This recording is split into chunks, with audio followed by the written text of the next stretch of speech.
নমস্কাৰ বাস্তু চাম অনুষ্ঠানলৈ আপোনালোক সকলোকে স্বাগতম জনাইছো। আশা কৰোঁ আপোনালোক সকলো ভালে আছে, কুশলে আছে, মংগলে আছে। আজি আপোনাৰ আলোচনাৰ বাবে লৈ আহিছো এটা অতি গুৰুত্বপূৰ্ণ বিষয় যে এনেকুৱা এটা দিন, যিকোনো বিপদ দূৰ কৰা বছৰটো এনেকুৱা এটা দিন গণেশ চতুৰ্থী। হয়, আহিব লগা গণেশ চতুৰ্থী এনেকুৱা এটা দিন যি দিনা আপুনি গোটেই বছৰটোৰ সমস্ত বিপদ দূৰ কৰিব পাৰে। কি কৰিব, কি বিশেষ নিয়ম পালন কৰিব, সবিশেষ জনাম আপোনাৰ এই ভিডিঅ'টোৰ মাধ্যমেদি। আমাৰ মূল বিষয়বস্তুলৈ আগবঢ়াৰ আগতে আপোনালোক সকলোকে জনালো কিতাপৰ কথা। সকলোৱে ইতিমধ্যে গমেই পাইছে আমাৰ দ্বাৰা ৰচিত বাস্তুশাস্ত্ৰৰ ওপৰত দুখনি গ্ৰন্থ, প্ৰথম খনি গ্ৰন্থ বাস্তুশাস্ত্ৰৰ পৰিগেৰে সলনি কৰক আপোনাৰ ঘৰখন, আৰু দ্বিতীয় খনি গ্ৰন্থ বাস্তুশাস্ত্ৰৰ পৰিগেৰে সৌভাগ্যশালী কৰক আপোনাৰ ঘৰখন। হয়, এই দুখন গ্ৰন্থ বৰ্তমান অনলাইন যোগে এভেইলেবল আছে।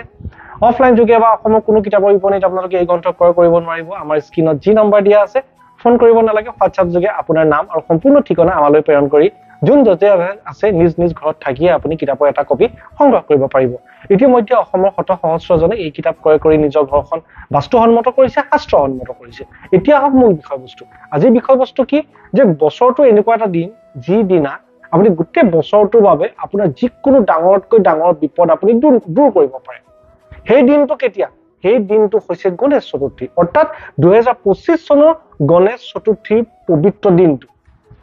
আজি আপোনালোকক জনাম এই বিশেষ দিনটোত প্ৰত্যেকেই নিজৰ ধনৰ অভাৱ দূৰ কৰিবলৈ, নিজৰ ধনৰ ভঁৰাল পূৰ কৰিবলৈ কৰিব লগা দুটা বিশেষ নিয়ম। প্ৰথমে জানি লওক গণেশ চতুৰ্থী। চাওক, শৰৎ অহাৰ লগে লগে আমাৰ পূজা পৰ্ব এইখিনি আৰম্ভ হয়। এজন এজনকে বিভিন্ন দেৱ দেৱীৰ আমাৰ পূজা আৰম্ভ হয়। প্ৰথম পূজা হৈছে গণেশ পূজা। গণেশ পূজাৰ পৰা আমাৰ পূজাৰ আৰম্ভণি হয়। গণেশ চতুৰ্থীৰ 2025 বৰ্ষৰ গণেশ চতুৰ্থীৰ পবিত্ৰ দিনটো পৰিছে 27 আগষ্ট। 27 আগষ্ট বুধবাৰ দিনা। ইয়েছ, প্ৰত্যেকে মনত ৰাখক। প্ৰকৃততে কি হয়, 26 আগষ্ট মংগলবাৰ দিনা পাছবেলা 1:54 PM পৰা গণেশ চতুৰ্থীৰ পবিত্ৰ সময় ষ্টাৰ্ট হৈছে আৰু ই শেষ হ'ব 27 আগষ্ট বুধবাৰে 3:44 PM। ইয়েছ, এই সময়ছোৱা হৈছে গণেশ চতুৰ্থী। তথাপিও গণেশ চতুৰ্থী বুলি ক'লে আমি কোনদিনা মানিম? 27 আগষ্ট 2025 বুধবাৰ দিনটো। পূজাৰ সময় দুপৰীয়া 11টা 5 পৰা 1:40 PM লৈকে পূজাৰ শ্ৰেষ্ঠ সময়। তাৰ বাহিৰেও এই গোটেই সময়ছোৱাত গণেশ চতুৰ্থীৰ দিনটো যিকোনো সময়ত প্ৰত্যেকেই যোনে যোনে গণেশ শক্তি আৰু গণেশ ভক্তিত বিশ্বাস কৰে তেওঁলোকে গণেশ পূজা কৰিব পাৰে। প্ৰথমে জানক যে গণেশ পূজা, চাওক, সকলো পূজাৰ প্ৰথম যেনেকৈ গণেশ পূজা হয়, এটা কথা জানিব, যিকোনো পবিত্ৰ ৰীতি নীতি বা পূজা পাৰ্বণৰ প্ৰথম হৈছে যে গণেশ দেৱতাক আহ্বান কৰা হয়। কথাই কথাই কোৱা হয় সংকট মোচন গণেশ ভগৱান, অৰ্থাৎ গণেশৰ পূজাৰ দ্বাৰা আপোনাৰ জীৱনত থকা নানা সংকেত দূৰ হ'ব পাৰে। আৰু বিশ্বাস কৰক, গণেশ চতুৰ্থীৰ দিনটো এনেকুৱা এটা দিন ন, এই দিনটো যদি আপুনি ভালকৈ পালন কৰে গোটেই বছৰটোৰ বাবে আপোনাৰ বিভিন্ন ডাঙৰতকৈ ডাঙৰ বাধা বিঘিনি যি সংকটত ইমান দিনে আপুনি ভুগি আহিছে সেয়া দূৰ হ'ব পাৰে। কেনেকৈ পালন কৰিব প্ৰতিজন দৰ্শকে নিজ ঘৰত থাকিয়ে অতি সাধাৰণভাৱে সবিশেষ জানিব পাৰিব আজি এই ভিডিঅ'টোৰ মাধ্যমত। প্ৰথমে জানক যে গণেশ পূজা, প্ৰথম পূজা সৰ্বভাৰতীয় কেলেণ্ডাৰ ভাদ মাহৰ শুক্ল পক্ষৰ চতুৰ্থ দিনটো গণেশ চতুৰ্থী বুলি পালন কৰা হয়। একমাত্ৰ অসম বা ভাৰততেই নহয়, পৃথিৱীৰ যি স্থানত ভাৰতীয়সকল আছে তাতে গণেশ পূজা, ইংলেণ্ড আমেৰিকা বা বিভিন্ন আমাৰ দেশতো, পৃথিৱীৰ যিকোনো দেশতো গণেশ পূজা পালন কৰা হয়। কিয় গণেশ পূজা পালন কৰা হয়? বিশ্বাস কৰা হয় যে গণেশ চতুৰ্থীৰ পবিত্ৰ দিনটোত গণেশ ভগৱানৰ জন্ম হৈছিল। ভাৰতৰ সৰ্ববৃহৎ গণেশ পূজা ক'ত পালন কৰা হয়? মহাৰাষ্ট্ৰ। এতিয়া চাওক, এই দিনটো প্ৰত্যেকেই জানক আপুনি গণেশক, এটা কথা মই প্ৰথমেই কৈ থওঁ, যিসকল লোক ব্যৱসায় বাণিজ্যৰ লগত জড়িত,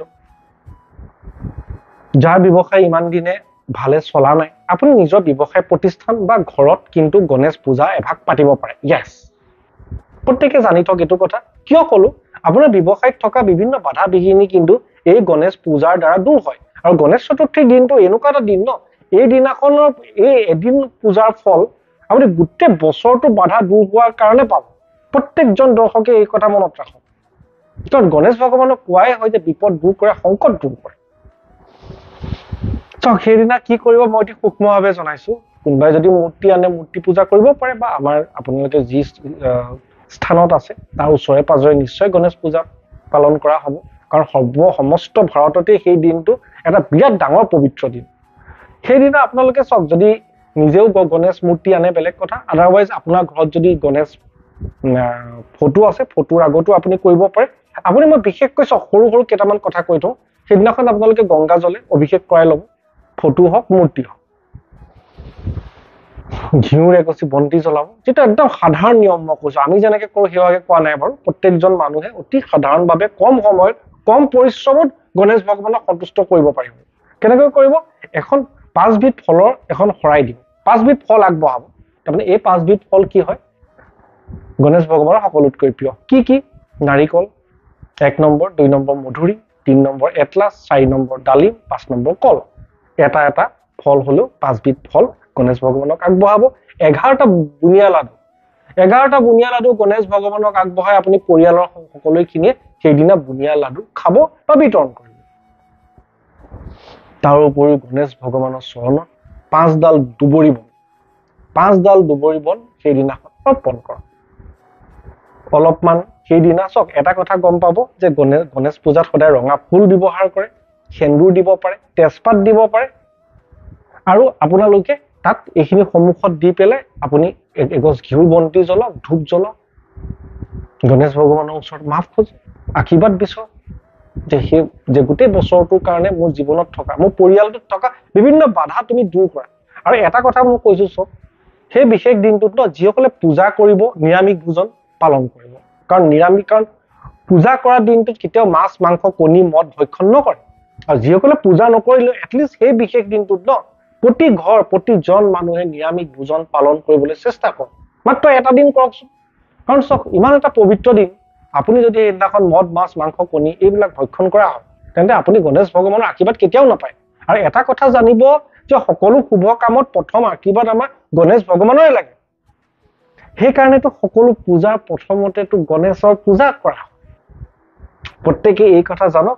আৰু আপোনালোকে নিজ ঘৰত মূৰ্তি নানিলেও মই কোৱা ধৰণে অতি সাধাৰণভাৱে গণেশৰ পূজা কৰিব পাৰে। আৰু সাধাৰণতে কি হয়, ঘৰৰ মুখিয়ালজনে বা আপোনাৰ যদি গণেশৰ প্ৰতি আপোনাৰ যদি গভীৰ বিশ্বাস আছে ব্ৰতে থাকিব পাৰে। আৰু মই কৈছো ব্ৰতে নাথাকিলে এটলিষ্ট নিৰামিষ ভোজন পালন কৰক সেই বিশেষ দিনটো।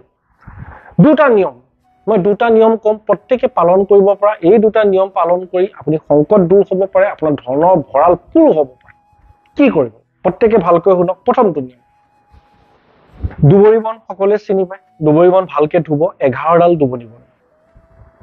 কেইডাল? 11ডাল। ৰঙা ৰছী এডালে মেৰিয়াব, সেইদিনাখন গণেশৰ ফটো বা মূৰ্তিৰ আগত আপুনি ৰাখি দিব।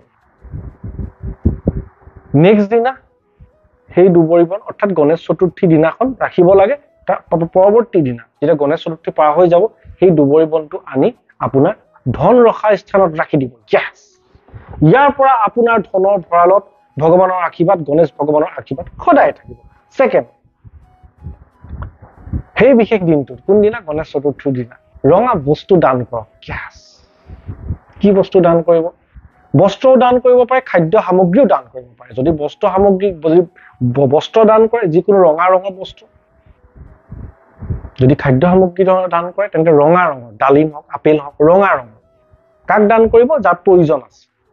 উভয় নদী বা যাৰ অভাৱ, যাৰ প্ৰয়োজন নাই, তেনেকুৱাজনক দান কৰিলে সেয়া দান বুলি নকয়।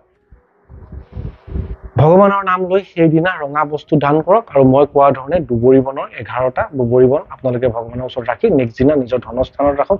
বিশ্বাস কৰক, এই দুটা সূক্ষ্ম নিয়মৰ দ্বাৰা প্ৰতিজন প্ৰতি ঘৰ পৰিয়ালে গোটেই বছৰটোৰ কাৰণে উপকৃত হ'ব পাৰে। আশা কৰোঁ আজি ভিডিঅ'টোৰ মাধ্যমত এটা অতি দৰকাৰী বিষয় আপোনালোক জনাব পাৰিলো। যিমান পাৰে ভিডিঅ'টো শ্বেয়াৰ কৰক, অসমৰ চুকে কাৰণে শ্বেয়াৰ কৰক। যিমানে মানুহে জানিব সিমানে বেছি উপকৃত হ'ব। আপুনি শ্বেয়াৰ কৰা এটা ভিডিঅ'ৰ পৰা এজন মানুহ বা এটা পৰিয়াল যদি উপকৃত হয়, তেন্তে সেয়াটো এক ডাঙৰ পুণ্য যি আপোনাৰ জীৱনত সংযোজন হ'ব। আমি সকলো জীয়াই আছো কিয়? পুণ্য অৰ্জন কৰিবলৈ, পুণ্য সঞ্চয় কৰিবলৈ, আৰু আপোনাৰ মোৰ জীৱনত এটা এটাকৈ পুণ্য সংযোজন কৰিবলৈ। ধন্যবাদ।